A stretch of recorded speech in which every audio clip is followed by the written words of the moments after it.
All right, in this video, I'm going to show you how to change the auto shut off, depending on what you're doing. Like if you're underwater trying to shoot video, you may want to put it on, 30 minutes or 15 minutes or never.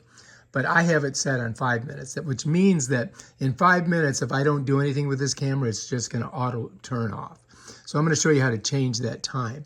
What you're going to do is you're going to pull down on your screen that opens up, and then you're going to go to the left, then you're going to go to Preferences, then you're going to go to General, and then you're going to see Auto Power Off.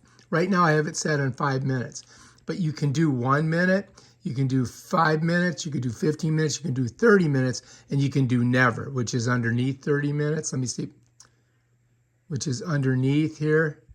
And so you got to kind of get your finger kind of close to this and pull it. I'm going to leave it on 5 minutes. Okay, I'm just going to click there. And then it's going to bring me back here. And to get back out of here, I'm going to click here. And then I'm going to click there. And then I'm just going to push up. And bam, that's it. All right, if you like this video, subscribe to my channel and check out my other awesome videos where I show you stuff like this. Peace out.